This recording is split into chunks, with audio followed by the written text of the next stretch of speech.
Hello, hello.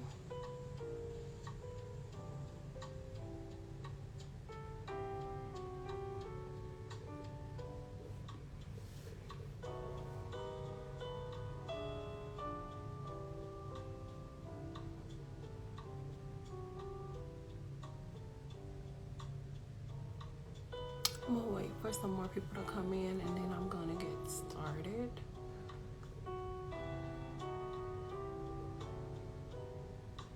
I had actually started this earlier, but something happened with my Wi-Fi.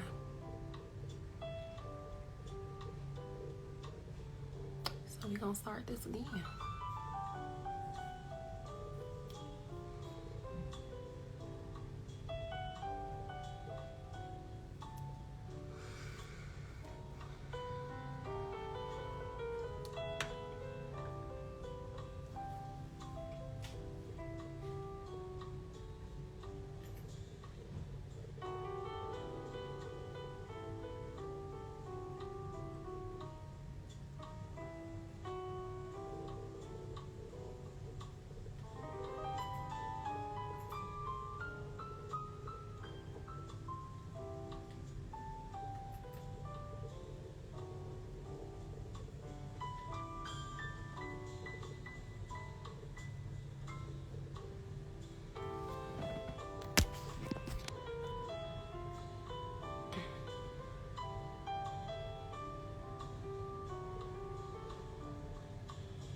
Okay, I'm gonna get started. So, hi, I'm Tiana Nichelle. I am a serial entrepreneur. I am a empowerment coach. Hi, how are you? I do a multitude of things. I also have an app for people with disabilities. So I do many things. But I also like to have meaningful conversations that transform our minds, our relationships, and things like that. I started these conversations because these conversations were being had in with family, with friends, and things like that. And so I started these conversations publicly to help other people because it was helping people behind closed doors. But now these conversations that I've been having now for some time have actually helped others. So I have been continuing to have these. You can see the previous conversations on my YouTube channel, Crown Convos with Tiana and Nichelle, and tell me what you think. But let's get into this. So what I have been noticing is that people are getting caught up in social media, which has become the basis for their lives, relationships, their measuring stick on what they want to accomplish, the type of person they want to date or marry, or it has really become a tool for some for good, expanding your mind, because there's so many different people on there that may be mindset coaches and different things like that. So in some ways it is good, but in other ways people have shown their lives or highlight of their lives like reels, and so you get a snippet of what somebody's doing but not the whole story. And then people are actually measuring their whole lives based off of 30 seconds of someone else's vacation, the best parts that they're showing you, and then damaging your own relationships in your family, your marriages, relationship with kids, and blowing up your whole life because you want your life based on someone else's. These are things that I've actually noticed. And even talking to a young lady a couple weeks back, actually, and she was saying like, oh, I want to have this type of man. If he doesn't make this type of money, he's not able to travel and give me all of these things that I want, I don't want him. And I'm like, what?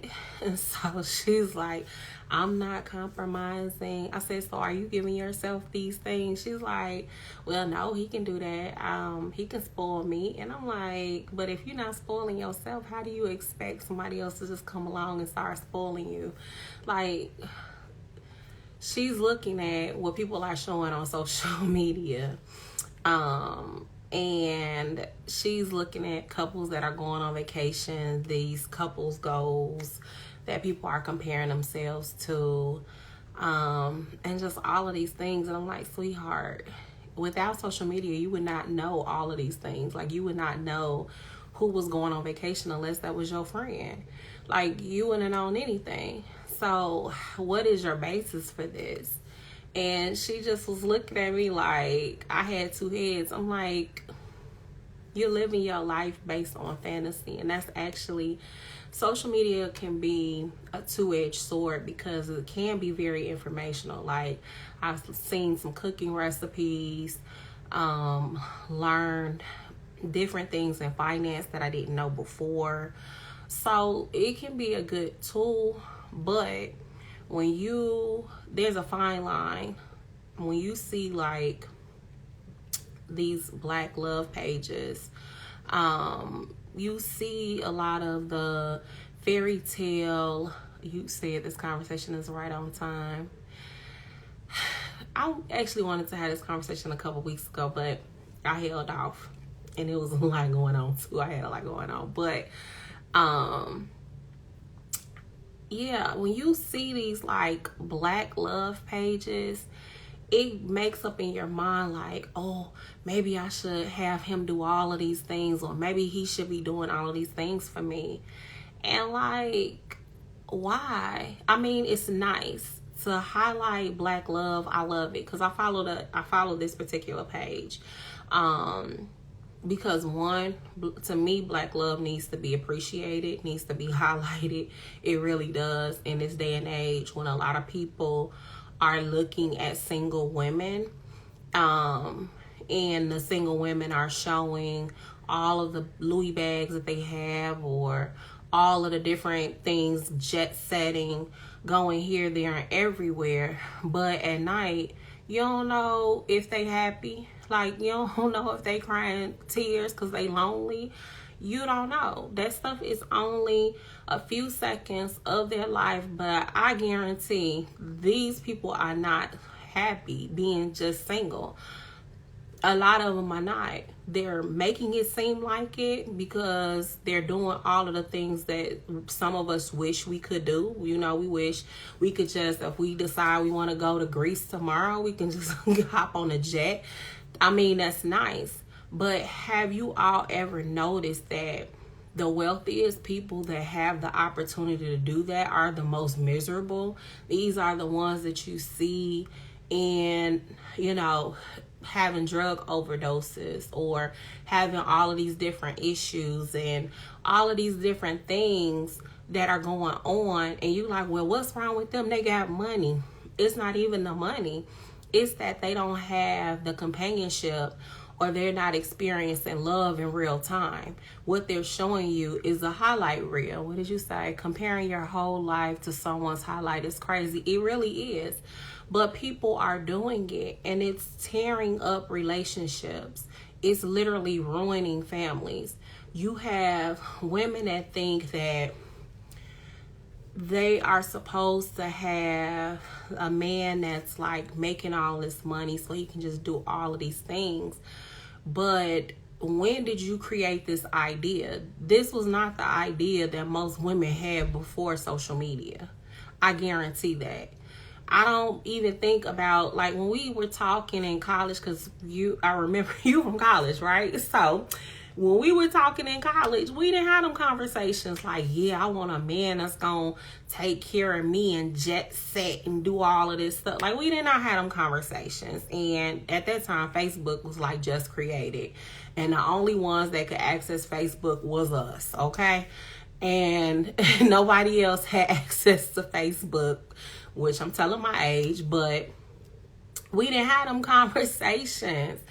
And so now everybody is on social media and they're talking about, oh, I want this woman that looks like this.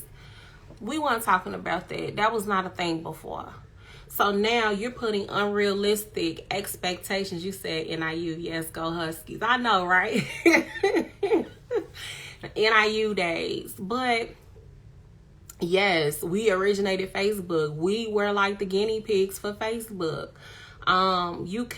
We had to put in our ZID number in order to, you had to literally have a college email address. This is telling how old we are. In order to access Facebook. If you did not have a college email address, you could not be on Facebook. Plain and simple. So true. Now everybody on Facebook. You got Instagram.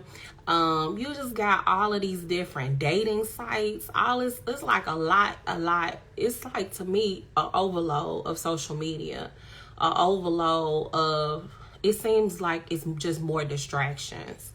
But people are really like comparing their lives to people that they don't know nothing about, don't know how miserable they are just because it looks good.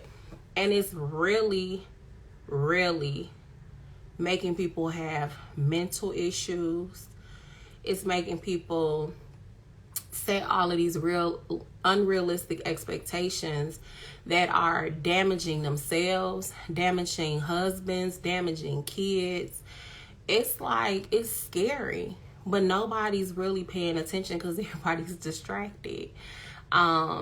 Even I think that going into the pandemic is what really made people focus on the highlight reels of someone else's life, right? Because we had nothing else to focus on. But now we're out and about, and people are still focused on what other people are doing and how they're living their life. And it's really tearing people apart. So even guys are having these unrealistic expectations of what they want a woman to look like, right? How they want them to be built, what they should be doing. Oh, she needs to be a go-getter. Well, I don't recall you start wanting a go-getter before Instagram. Like, that was not your thing. I remember that you liked Tasha down the street that had nothing going for herself, but you just liked it because she had a big booty. Now all of a sudden you want her, to have a business, to have her own money, own house, own this, own that, and then you don't have nothing, but you just want to come to the table, lay in the bed, and that's it. Like, what is that? That makes no sense.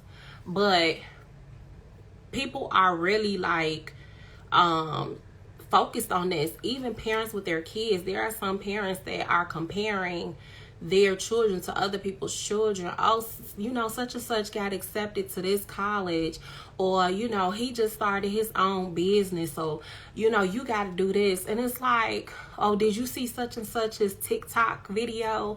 You got to start doing that because we got to make some money over here. It's like, when do we actually live life without all of this pressure? Like, life doesn't have its own pressure, but we're literally destroying one another in the process. And I feel like that's what they want us to do. Because if you think about it, a lot of people, and especially black people, they were at home with whoever they was with, maybe baby daddies, maybe husband, whoever, making babies, right? And everybody was in their space, okay? Now all of a sudden, everybody is out and about, they're able to travel, they're able to do this, do that, and the other. And so now they looking like, well, I got options, I got this, I got that, I don't have to deal with you, I can go do this. And it's like, what is really going on? You said comparison is a thief of joy. It really is. And technically, we're not even supposed to be comparing, but as human beings, we do that because sometimes we get caught up in what other people are doing, even in our own daily life when we're talking to our friends. Before, outside of social media, if we go back to when we were like in college, and we were talking to one another about what we wanted to do, what we wanted to accomplish, what was the next big thing that we were going to do. Maybe some people were going to pledge. Maybe other people were going to, get jobs or join certain organizations. Then you start making your own comparisons. Well, she going to do this. Maybe I'm not doing enough. You already do that in your daily life. But then you add on social media and you make it a metric as to how you should live your life.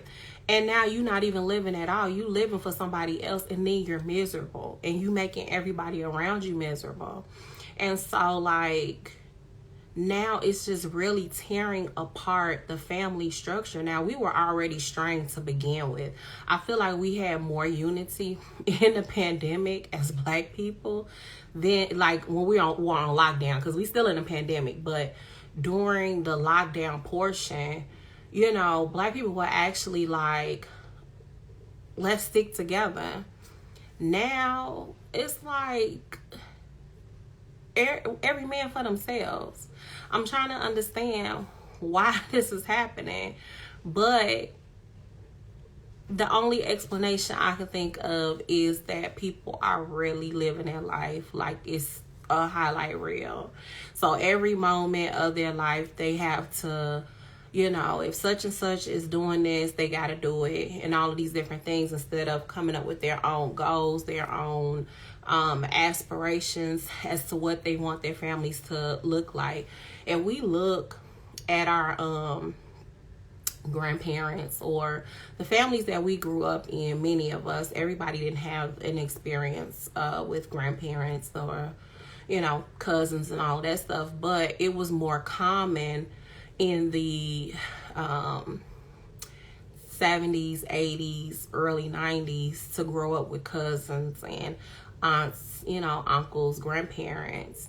And the way that they lived life because there was no social media. So there was nobody coming in and telling them what to do with their family because there was no social media.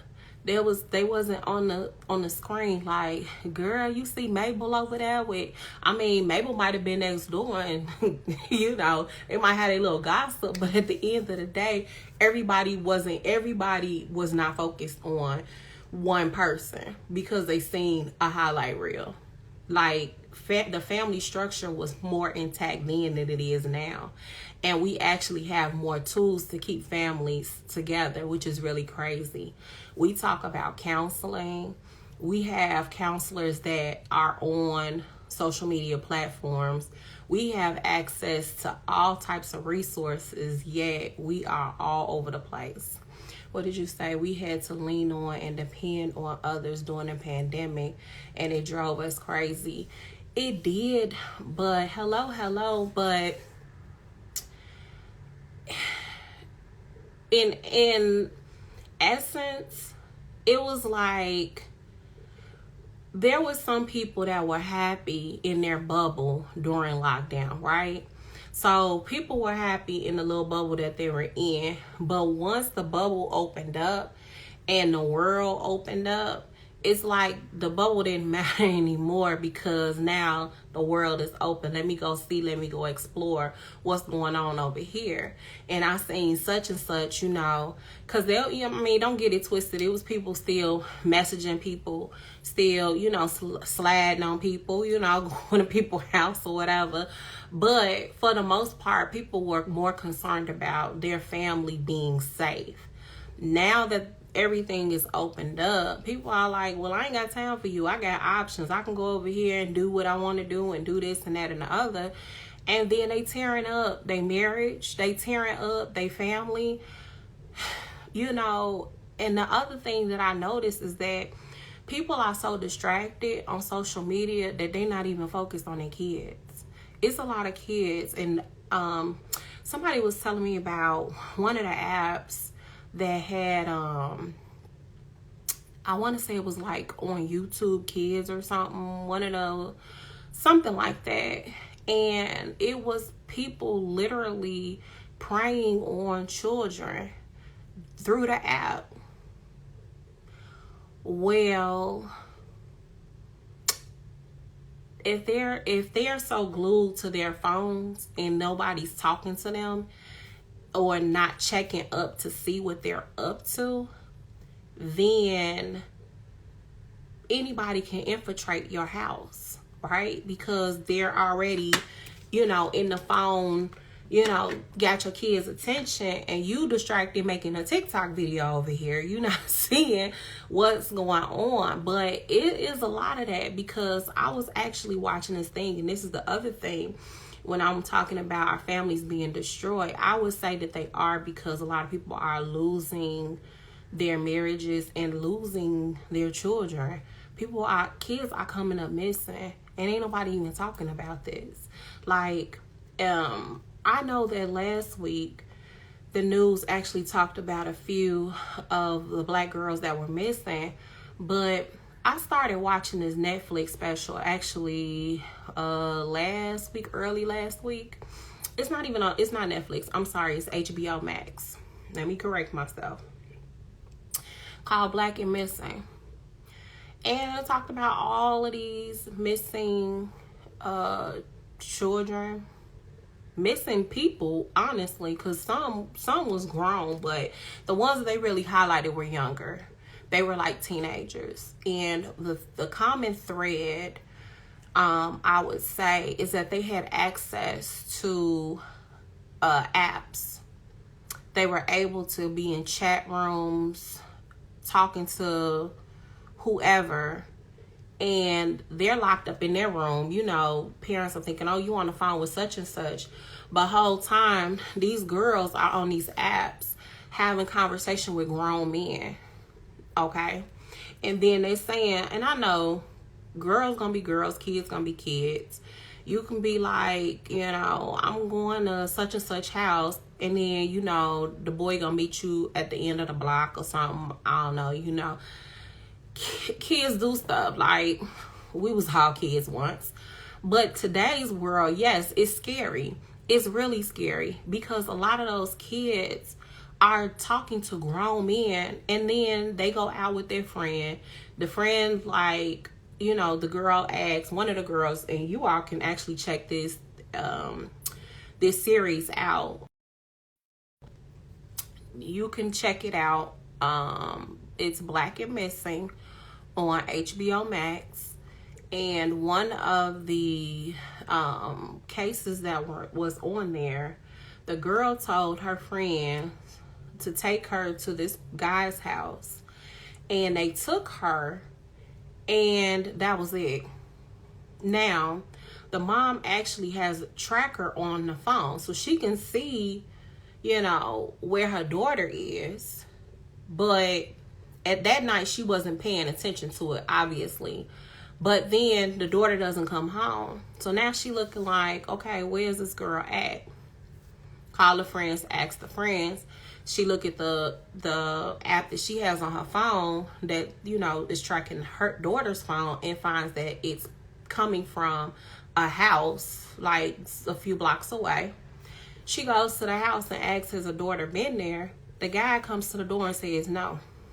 Now, to me, I'm thinking to myself, like, them doors would have been busted down.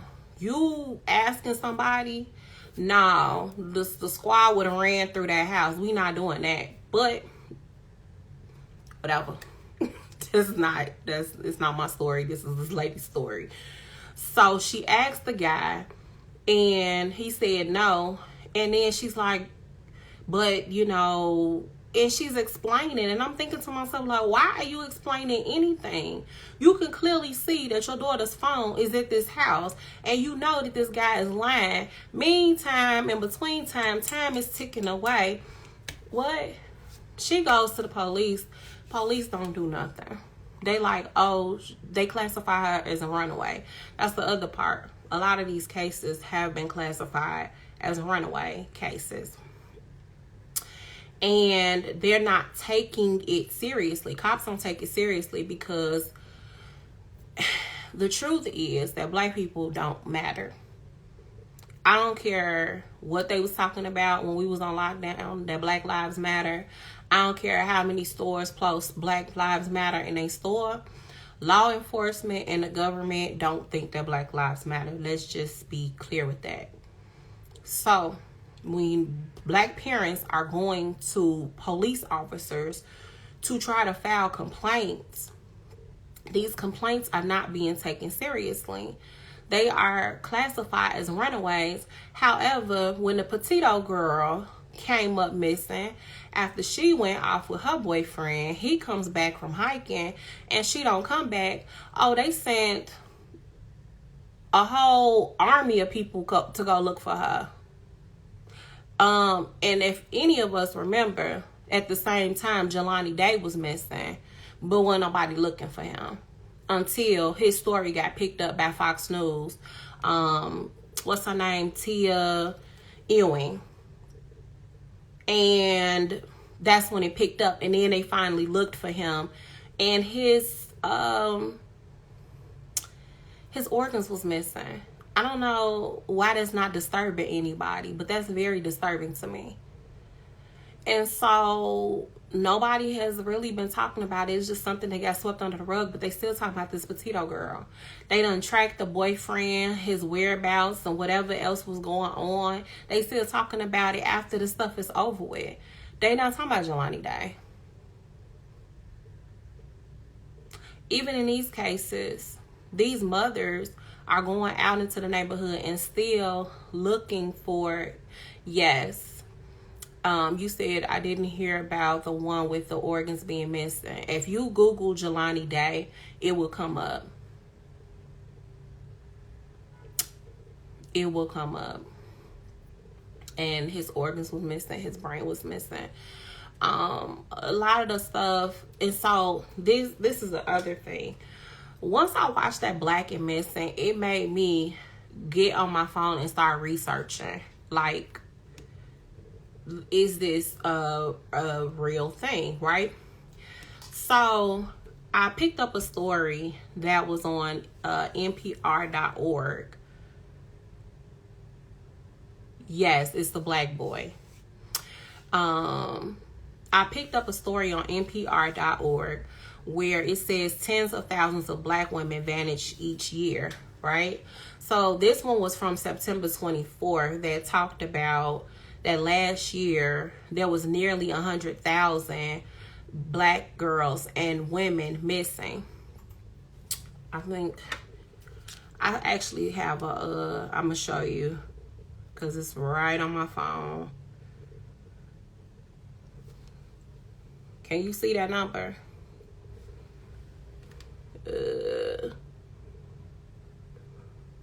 100,000, right? So on November 23rd, PBS did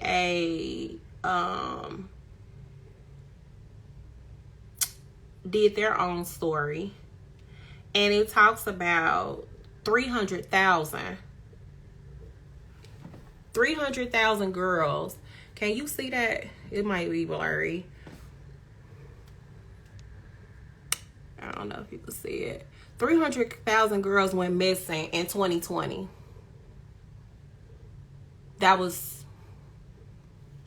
We was on lockdown.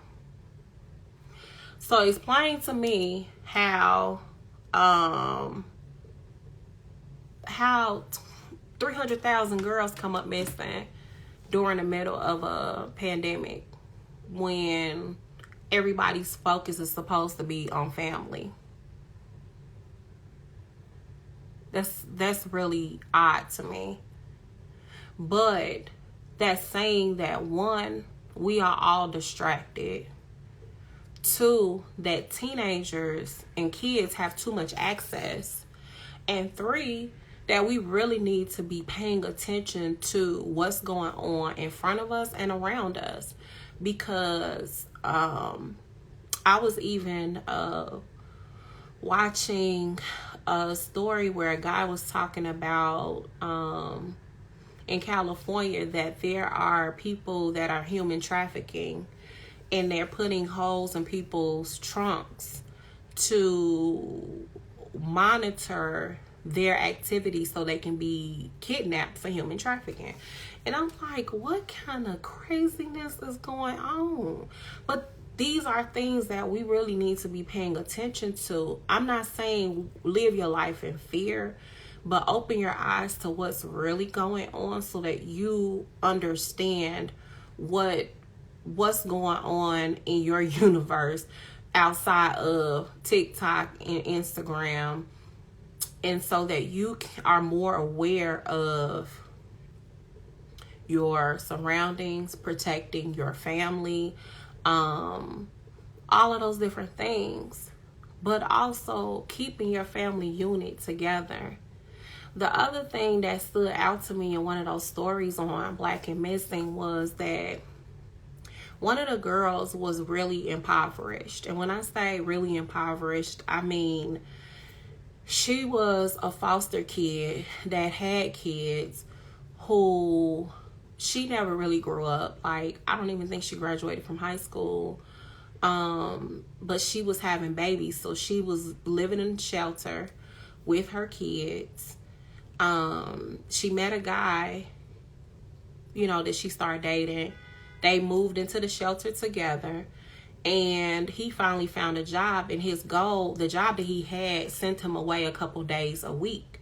So his goal was to move them out of the shelter because he wanted, a better life for them.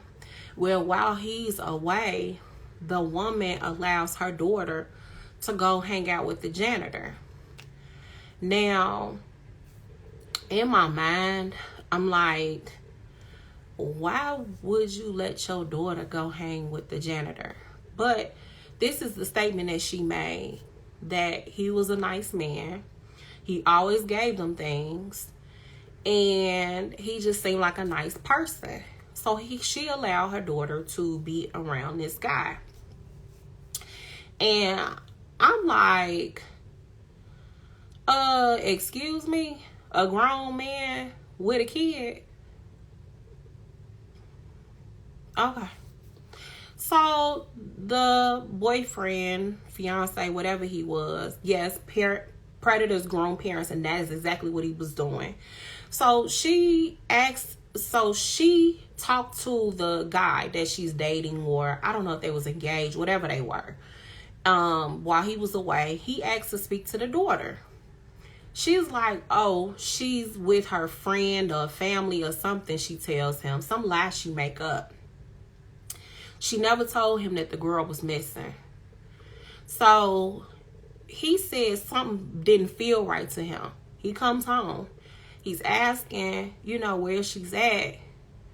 And she just kind of like, oh, she with such and such. But before that, she had told him that the janitor guy was giving them things. And he was like, you don't need anything. I'm taking care of us. Stop taking stuff from this man. The woman was still doing it, okay? So fast forward, he come home, he looking for the girl. He like, something not right. He go to the school,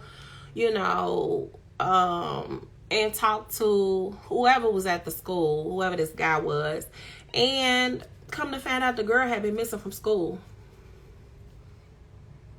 So the mama never said anything to this man. The man going crazy because he had really genuinely built a relationship with those kids, and the daughter is the oldest, so he had a relationship with her, and that was like his baby.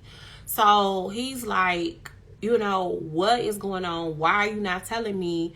Like, whatever happens, the janitor went off with the little girl. They got it on tape that he was at a hotel with the girl.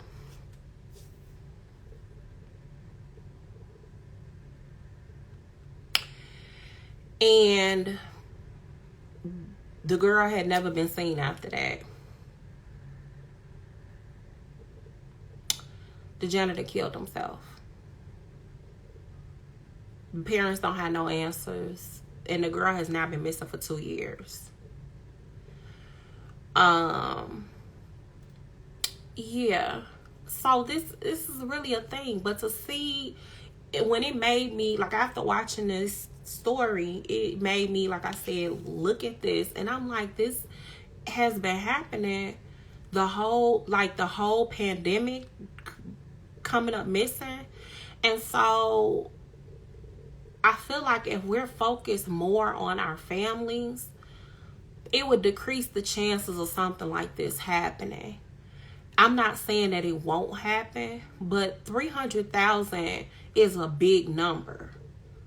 So you're not going to tell me, I'm just saying, using the sense that God gave me, that everybody's focused on the people in their household and they just coming up missing. Yes, you got crazy people in the world. They do kidnap people. Situations happen. But 300,000 in a 1 year's time frame is a lot. It's really a lot. And nobody's talking about this. Nobody's reporting on this. Like, I mean, you see now people are it's kind of buzzing a little bit. But those stories go away. Like, you get a story like Jelani Day and it goes away. But this is really a thing. And the women that are actually, because Black and Missing is an actual organization too. And they actually help look for missing Black people, not just women, not just girls. They help look for missing Black people. They have talked to mothers and people who didn't even know. It was a story on there about a person who didn't even know who she was. Hello. And she didn't know her family because she was adopted, and nobody ever told her about her adopted parents or anything. So she didn't know who she was. So she reached out to them and found out who her family was. So that was actually a really good story. But I say all of that to say is we need to really rechannel our energy into being more focused on family, being more intentional about our relationships. And I talked about this before, but I talked about this before not knowing this situation that's actually going on. You can actually see that video on my YouTube channel at Convos with Tiana Nichelle. And that is actually on there. We talked about like that in depth. But this is something that we really need to focus on, is fixing, and I'm going to say this again, fixing our relationships.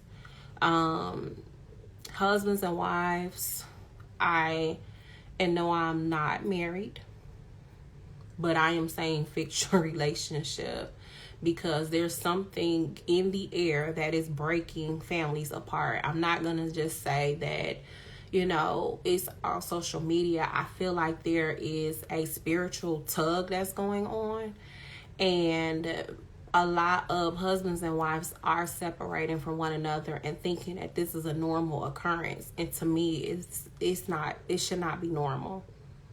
I think that people need to put more focus on saving their marriage, because I'm going to say this how I tell my friends who are married. To me, marriage is a ministry. And when you decide to take that step and you actually make that commitment, people are literally watching you, right? Your marriage is supposed to be a commitment between you, your spouse, and God, right? So ultimately, it is a ministry, right?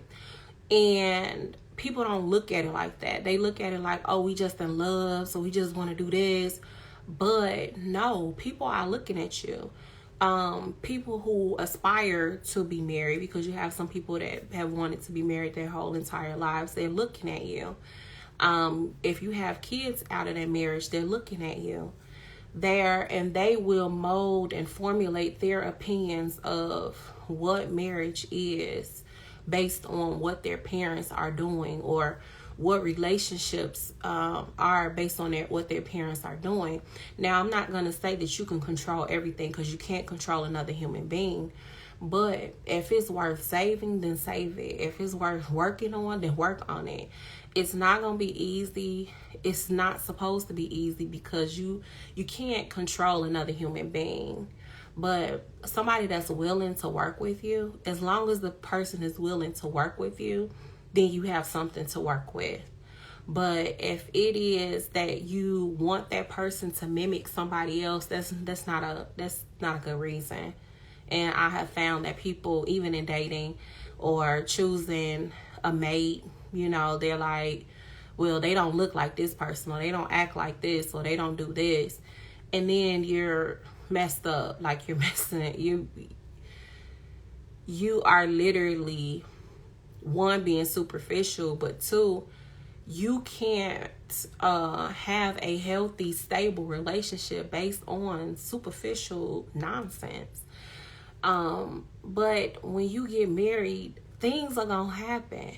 People change. Their ideas of things change. Their wants and ambitions change. You might have had somebody who wasn't ambitious when you first got with them, and then all of a sudden something sparks in them, and now they're ambitious and they want all these different things. Or you might have somebody that had all these ambitions, and now maybe some things didn't work out for them. Life might have beat them up a little bit, and now they have lost hope. They, don't want to do whatever it was that they said they were going to do before. You have some people that are like that, and sometimes we go through it in our daily lives as individuals. So when you are attached to somebody, you're attaching yourself ultimately to the same ups and downs that you will experience times two, because it's somebody else, right? So you're going to go through your own experience, but you're going to go through your experience and their experience together. And you got to be ready for that. But I don't think that it's worth breaking up. Like, I don't think that it's worth messing it up, because at the end of the day, you want somebody who you can go through the fire with, right? You want somebody that's going to be there, because life is going to kick you in the butt. And when I'm going to just be honest, when you're single, a lot of single people want somebody that can sit there, listen to what they're dealing with, or help them through whatever they're dealing with. Single people ain't gonna talk about that, but they do. They want somebody that's going to help them through situations, and not financially necessarily, but just be there to be a listening ear, right? And then there are married people that act like they don't need that, but you really do. See, when you've had something and you've been in something, and I know that it's challenging, you know, sometimes you take that part for granted because you're like, oh, I don't need that because he getting on my nerves. Now, I'll talk about that later. But, you know, he's getting on my nerves, or he's doing this, that, and the other, right?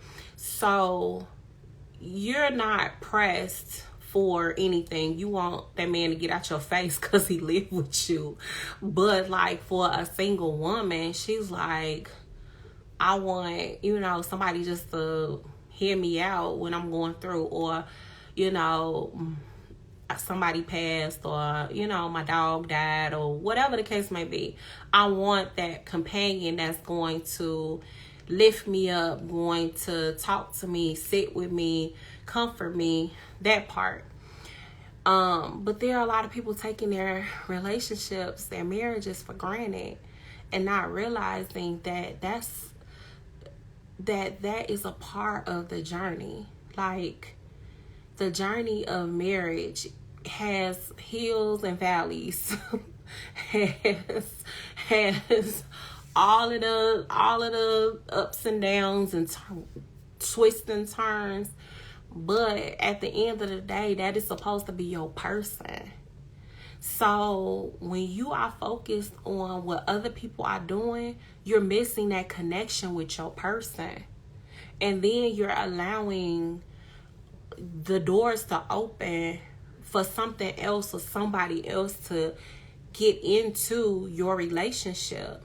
And now your relationship is all jacked up because you so focused on what was over here that wasn't real, when you had somebody that was real in your corner. And then if, let's just say, you all separate or divorce or something, after a while, that life is lonely for a lot of women. For some, it's liberating if they're in like abusive relationships, or in abuse is not just physically, but mental, financial. There's other forms of abuse, but I'm saying for some, it's liberating, and for others, they're like waiting for the next person, so they get out there and start dating. And then when you get out there and start dating, then you realize you should have just stayed with your husband, or you realize you should have just stayed with your wife. And that is really nonsense. It's what's going on, but it's nonsense to me, because I'm like, if you had to work through the issues, or at least find out if it's fixable.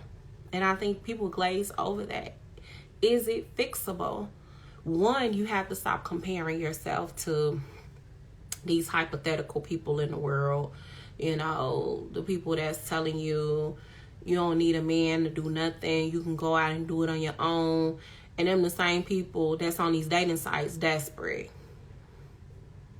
I said what I said. They in these dating streets, swiping left and whatever it is, they swipe right, however it goes. I don't know, because I ain't on them, but they swipe and they keep swiping. Every week it's a new swipe, because they trying to find somebody to be a companion with. But instead of actually sitting down and assessing what it is they really want, then you laughing. I don't know which way they swiping, girl. I don't know. But, you know, they're looking for somebody instead of just figuring out how to fix what they already have. And if it's over, really looking at what was important, because everything is a lesson. If you were married and it didn't work, I feel like it's not the end of the world. And maybe that wasn't necessarily that person for you. Sometimes we go into relationships thinking that they are the ones that God has for us.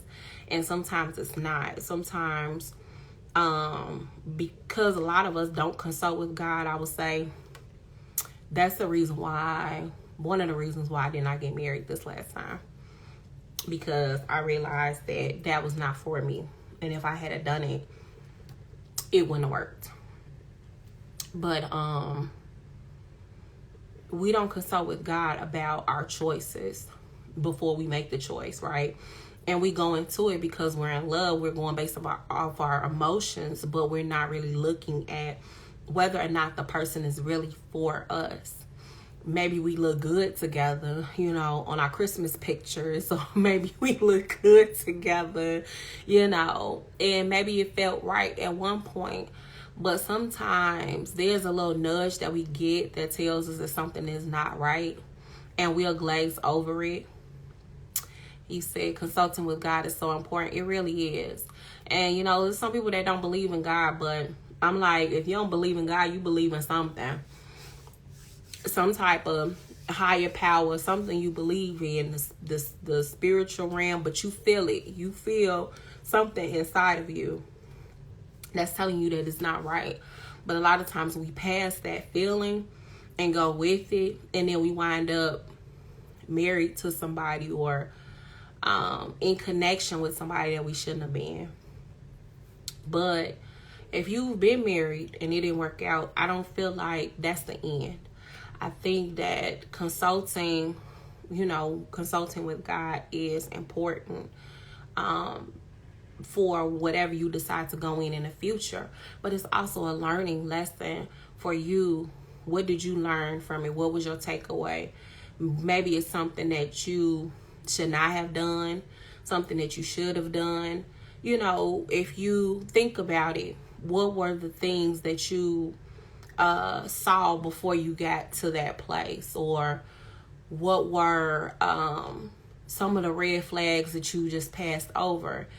And so now this is not what I want, in the future for myself or whatever. But don't not date because you think that it's gonna happen again. That's the other part. A lot of people stop wanting a husband or wanting a wife because the previous marriage didn't work out. Hello. I think that people shouldn't do that. Don't base your previous relationship on what will happen in the future. I think that mindset does more damage than good, and it will stifle what could actually happen. So I don't think that you should do that. But I think that a lot of the things that are happening are really like making people question themselves. And I think we need to change that trajectory and think about fixing those things that are within ourselves. That's the other part. And we fix the things that we are like insecure about. And not saying based on social media standards. I'm totally against that one. What I'm talking about, the things that bother you about you. If it is, you talk a lot, you run your mouth a mile a minute, you know it, everybody else know it. How about working on being a little bit more quieter and listening more, something like that. Or if, you don't like your wardrobe. These are fixable things. Weight is fixable. Everything is fixable. It really is. I'm not saying go to the doctor and go fix it. I'm saying personally do the work and fix it. But being happy with yourself is the number one thing that's actually missing. And the reason why families are being destroyed is because people are not happy with themselves. So they're seeking outside forces to make them feel good, or making it their metric as to how they should be living their life, which is a lot of times why people turn to social media to make them happy. And it's not. Because at the end of the day, once you log off the app, you just stuck with you. At the end of the day, when you log off the app, you stuck with the family you created, you know, or whatever the case may be. It's still you at the end of whatever you do. So, making an effort to fix what's inside of you, whatever that is one of the biggest things. But then stop comparing yourself to other people and how they're living their life and how they're functioning, because you don't know their story. Some of them girls that's on there, they probably getting beat upside their heads. I was looking at a story a few months back where a social media couple, they did all of these, like they was TikTok famous. I don't even know who they were, but it just popped up in my YouTube and I just clicked on it. The guy killed the girl, his wife. That was his wife. They looked good on social media. People had deemed them as couple goals. I will have to go all the way back to find that video. I'll bring it to you all when I find it. Not tonight though, but I'll probably post it. But people were saying that they was couples goals. And he literally killed her and then killed himself. So you don't know what people are going through behind closed doors. So we got to stop normalizing other people's lives like it's ours. Like that's not a thing. That should not be a thing, because people are taking other people out because, and I think the story was that he was insecure. He had been cheating and thought that she was about to do the same thing. So he winded up killing her so she didn't go cheat on him, even though he had cheated on her. You said Will and Jada are a good example of couples goals, and it's a hot mess behind. They are such a hot mess. They are such a hot mess, Will and Jada. I want them to stop talking about one another. That's what I want them to do. I want her to find new topics that does not concern her marriage, because she's making marriage look like a joke. I'm going to be honest. I feel like both of them are making marriage look horrible. Like, when did it become okay to talk about what's supposed to be happening behind closed doors? One, what you and your husband do. You said, oh my God, I looked up to them so much before. You know what? I never really looked up to them. So I don't know. I liked Will Smith as an actor.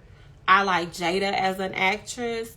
But them as a couple, I didn't really look up to them for that. But see, I wasn't the one looking at marriages either. I never really looked at them. They act like, I don't know, they just so weird. I don't know how to describe it. They say you said they aren't married, they're codependent. I mean, technically they are married, but it's just really dysfunctional. It's another level of dysfunction.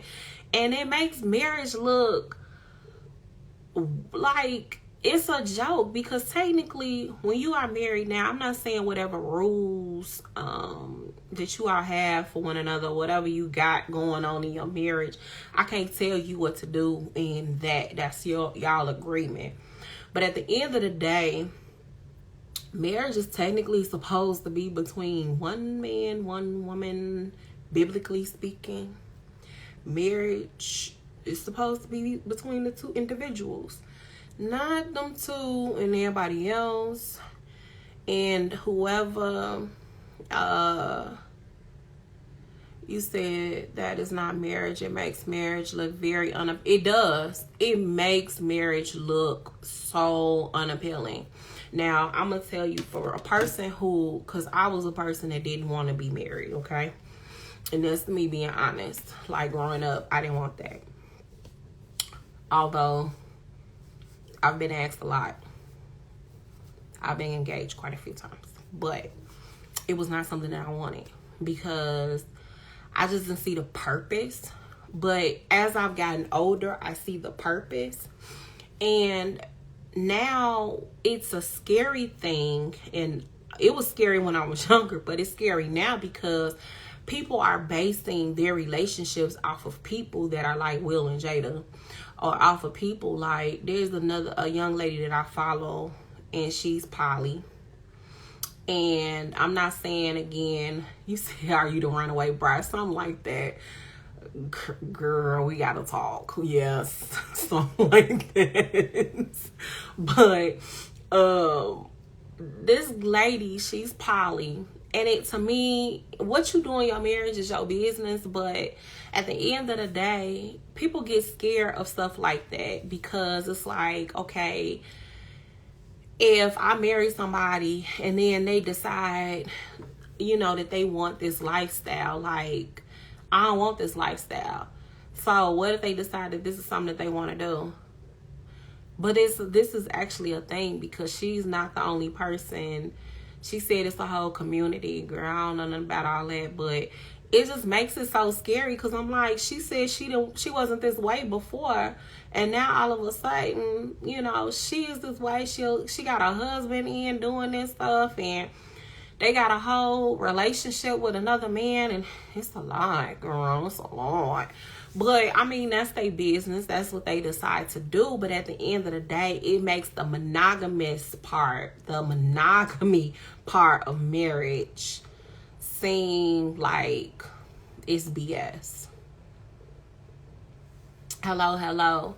So, I think that people are looking at marriage now like it is a joke rather than a real thing between people that actually love each other and want to create a family. I think that the other situations like a Will and Jada and, like, you know, people that are like them is overshadowing the realness of it, because there are people out there that do want to get married. There are people out there that do want a family, but they keep meeting people that's like Jada that want to be out here married and exploring the world now. You know, she out here a whole new world, like she Jasmine on her magic carpet ride, okay? So it's just really like, what the heck? So it becomes a little scary, but I don't think that people should necessarily get discouraged, but you should also stop looking at social media for your dating life, for your everything. How about you go back to the basics before social media was around? Hello. And you said not Jasmine. Girl, Jada out here floating on her magic carpet like she Jasmine. She out here like, what? She's sticking and moving. Like, what? And there are men that, okay, so there are actually men who are scared to commit because they think that women are like this. This is the other part. Jada is ruining it for some women, okay? Because there are men that's scared to be in something committed because they feel like, well, if she doing it, then how many other women are out here doing the same thing? Or how I know this woman gonna be faithful to me, you know, if, you know, she out here doing this and her husband didn't really know what she was doing. That part. So just like women out here scared, it's men out here scared too, honey. They out here like, I don't know what to expect, so I'm not gonna take anything seriously. And then they out here, you know, sticking and moving and creating babies. But that's a whole nother topic for another day. But I'm just saying, like, we have to be more intentional about fixing what we have right now. So if you are married, if you are engaged, you know, about to be married, stop looking at everybody else's life to, you know, for your significant other to do what he's supposed to be doing. If the man is not cheating, He is a provider. You know, he's family oriented, doing, you know, his daddy duties or whatever the case may be. And you didn't have no complaints before Sally showed you her TikTok family or her Instagram family. Don't come up with no extra stuff to be telling this man that he should be doing, okay? Unless you actually felt that way before you saw it. Vice versa for men. Don't go telling your wife or your woman, you know, well, such and such had this on, you know, she was looking real good, so maybe you need to do what she doing.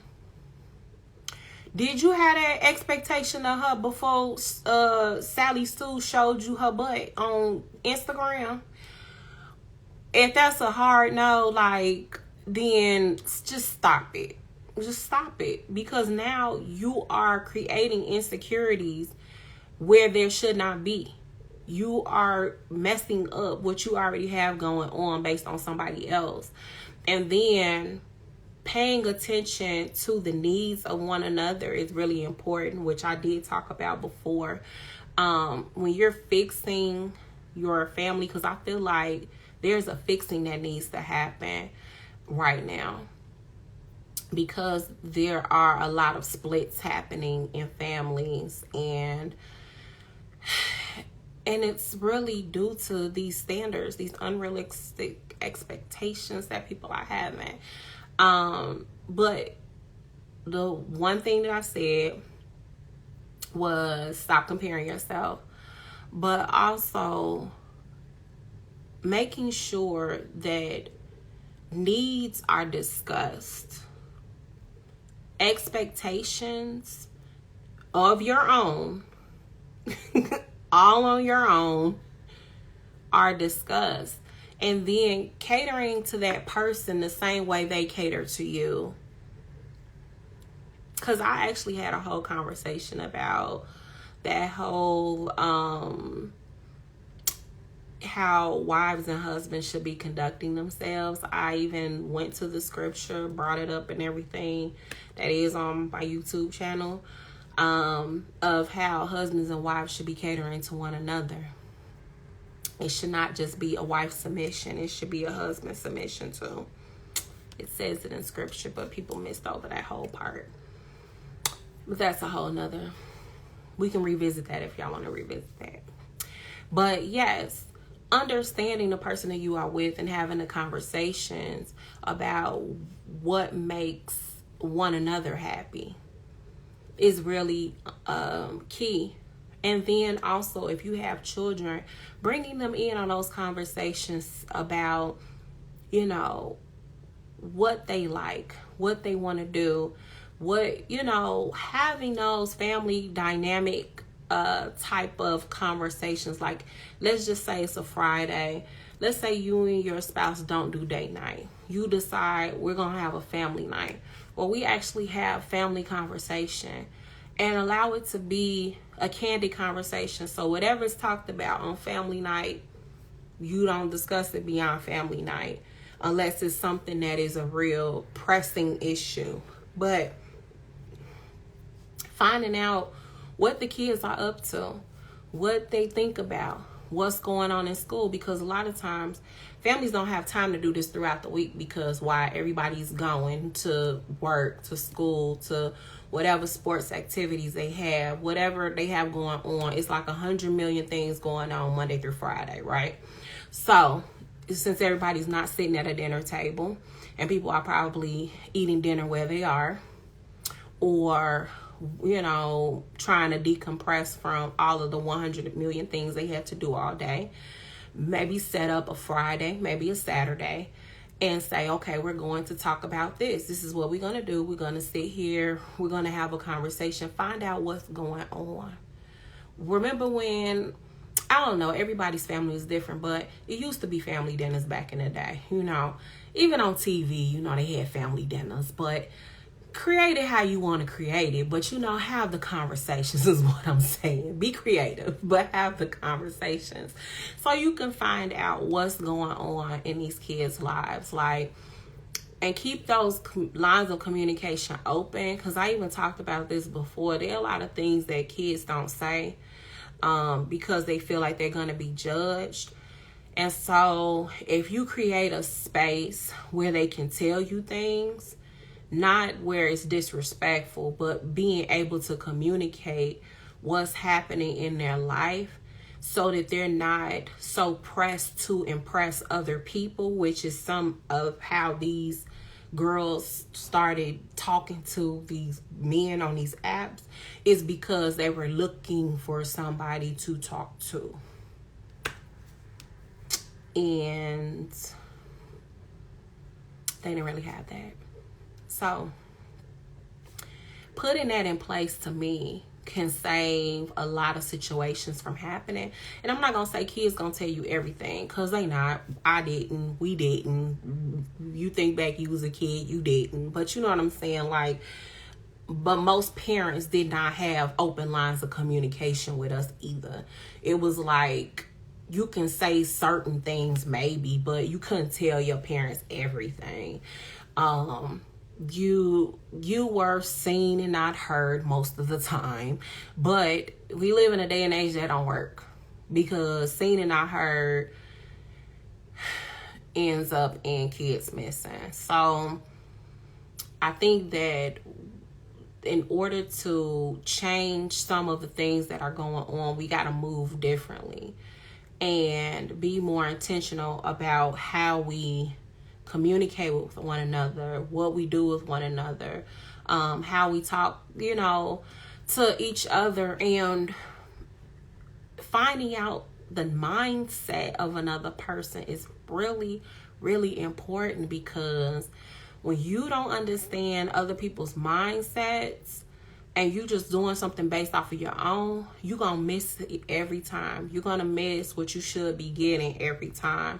That's why I'm saying to have a night where maybe you have a family conversation. Everybody talks about what's going on in their life.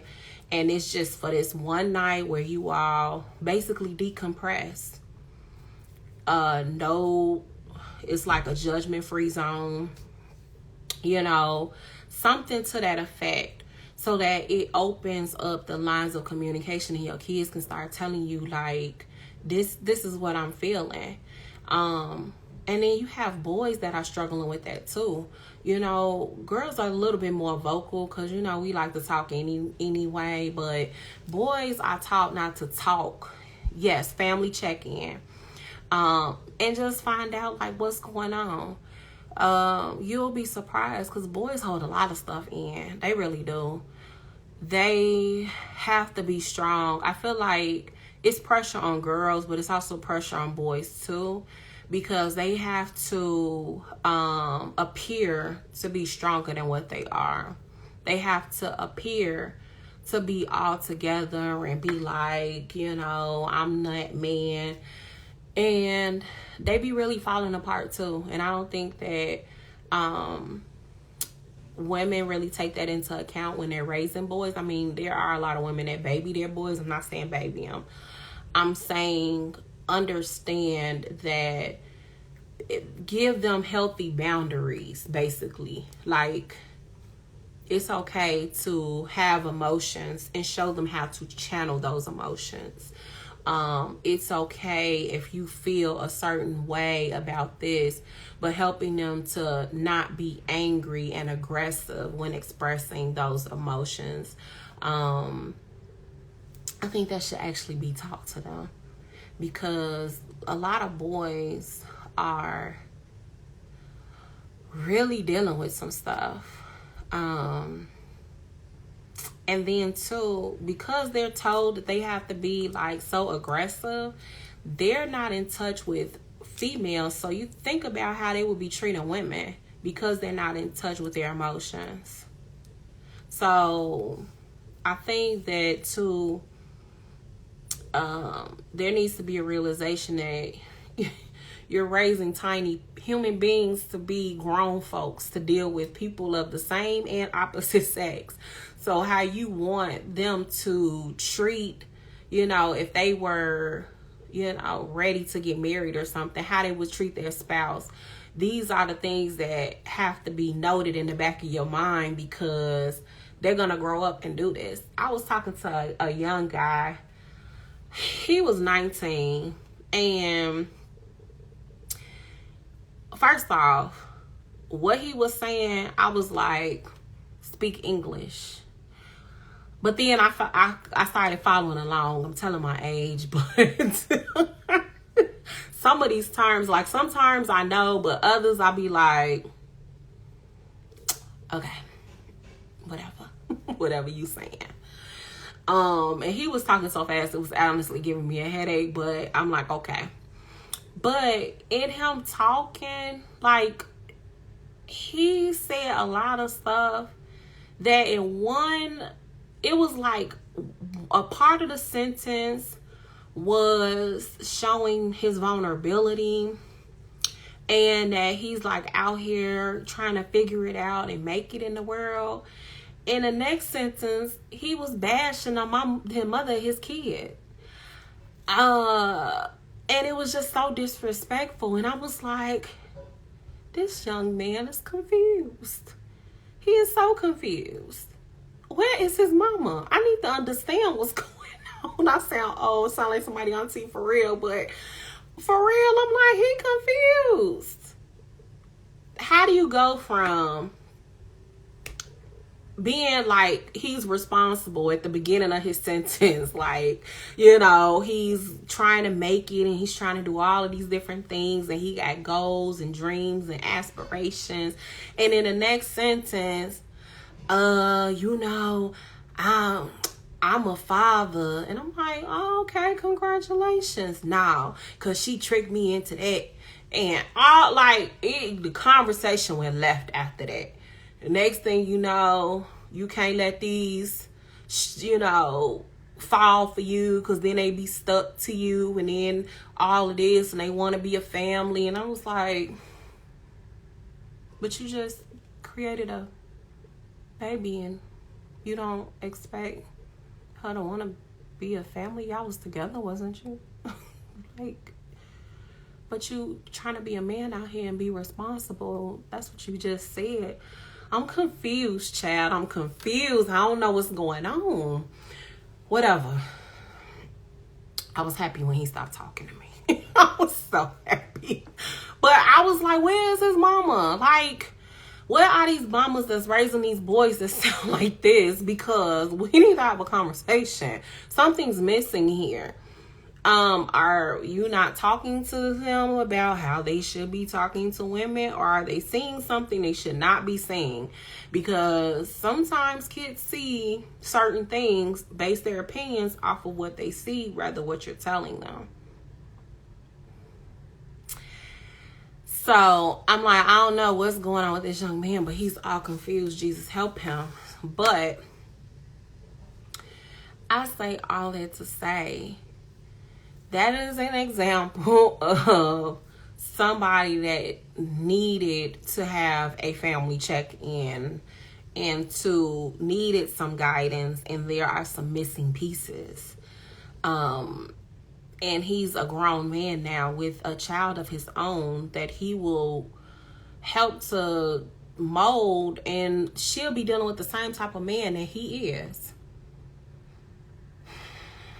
This is just tragic, honestly. But I think that we need to really focus our energy into, I know that we all have goals and we all have different things that we want to do personally for ourselves outside of looking at social media, but just focusing on the relationships that we do have with people, from family, friends, those relationships, and the things that are fixable to fix them, because at the end of the day, that those relationships are more important.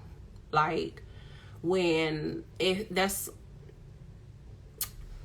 case in point, if the world was to shut down tomorrow and there was no internet, how would you communicate or find out what's going on social media with no internet? What if all of the social media platforms crashed and never came back? Just like one of them crashed a month or two ago. and never came back. How would you be living your life with the people that you was doing life with before social media was even a factor? That's why I say fix your relationships, because I feel like the platforms that we are looking at too are temporary, and the stuff that we're going to be experiencing in the future, we will need the people that we have been doing life with the most.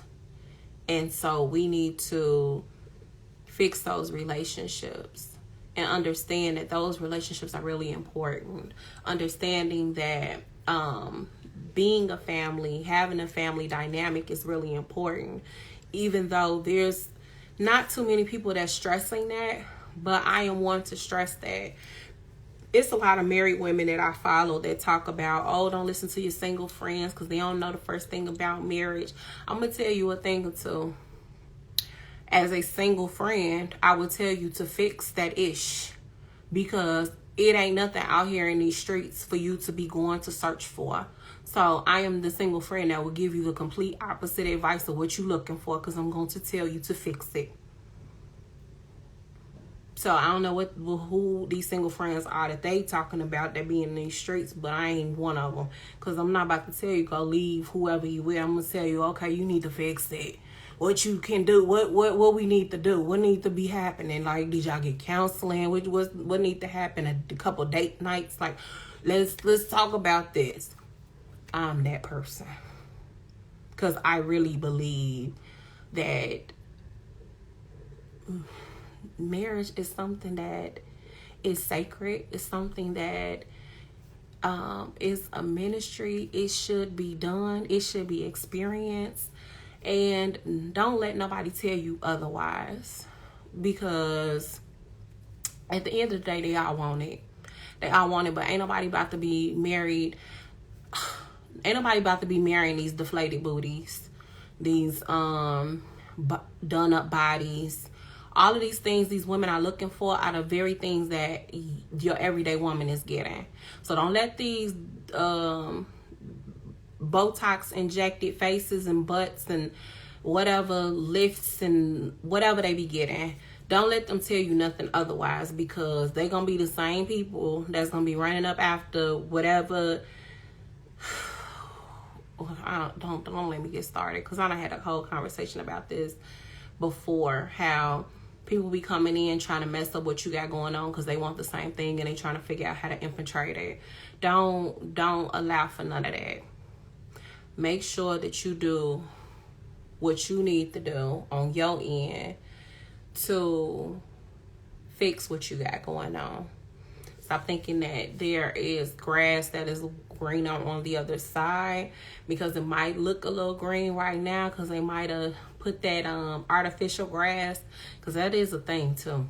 They might have laid down a little artificial grass, make it seem like it's green, and then underneath is just all dead. So don't be going out there messing up what you got going on because of some artificial stuff. But fix the family that you have. Check in and make sure that your kids are good. Make sure that, and I know it's work. It is work. All of it is work. Being a friend is work. Being a mom, a dad, a daughter, a sibling, whoever you are to anybody, it takes the work, right? But making sure that the structure that you have created is intact is really important, because at the end of the day, that is the structure that you are responsible for. You may not be responsible, for your friends necessarily. I mean, in a way you are relationally, but you didn't create them. You had no parts of that.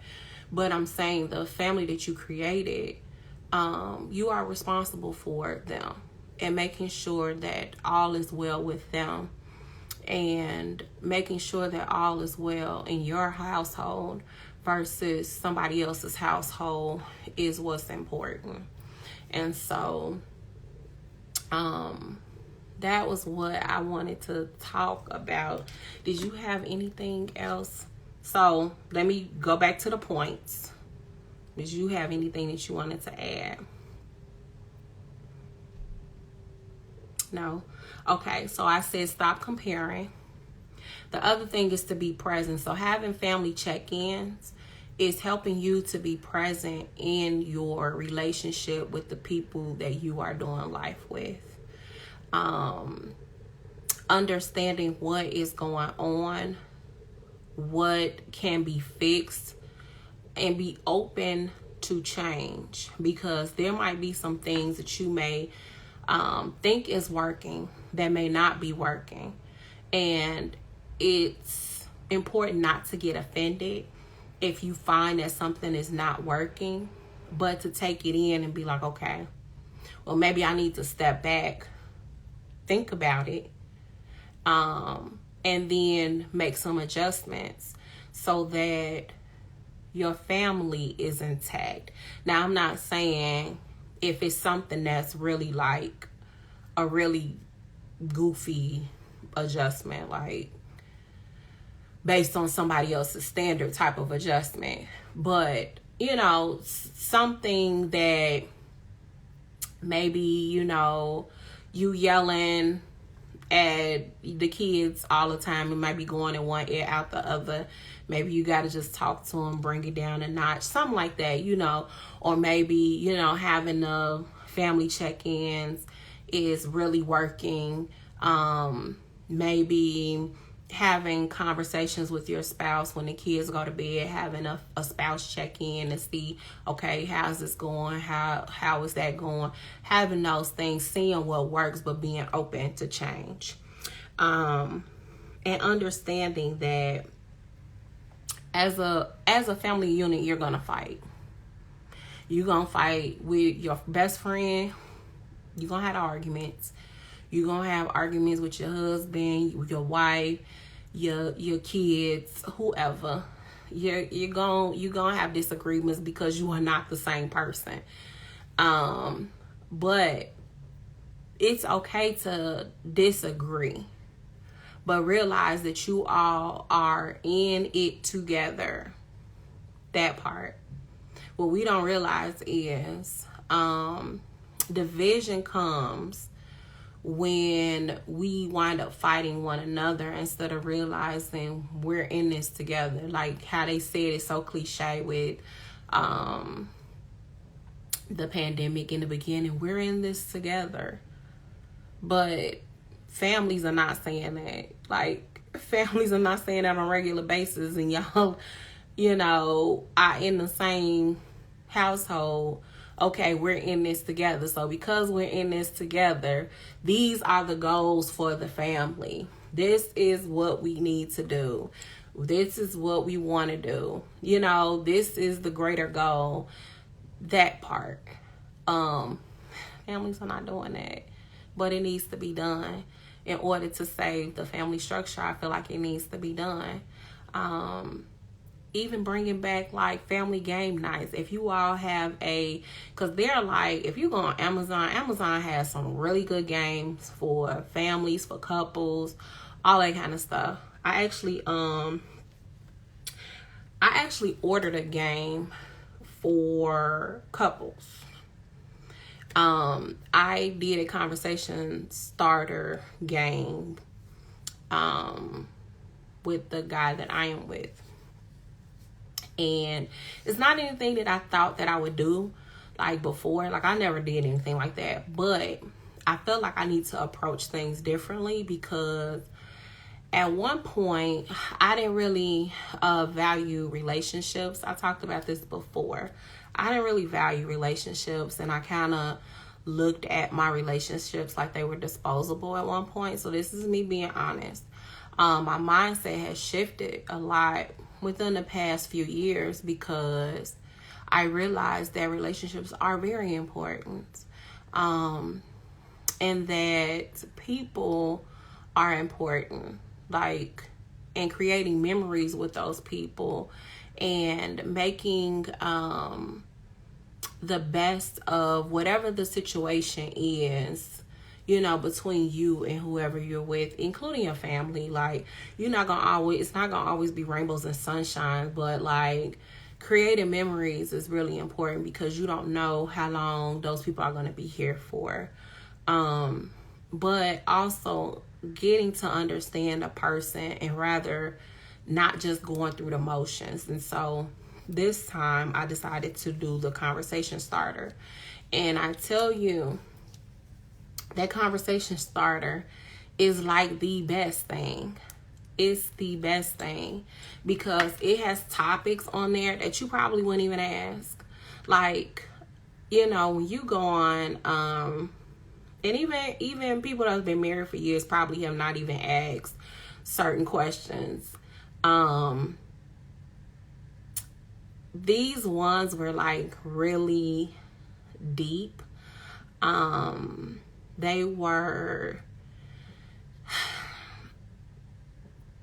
actually had me thinking. Honestly, I was sitting there like, but like, it was real life like conversation. So, a simple one would be like, where do you see us in the next 5 years? There was one that asked 10 years. Then there was one that asked, what do you think my biggest fear is?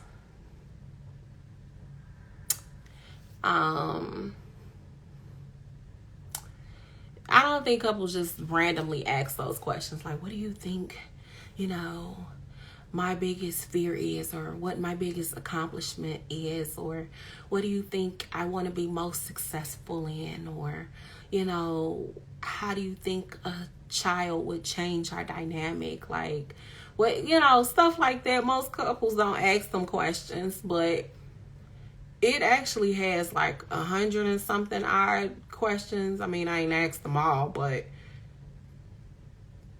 it's something that really like had me thinking.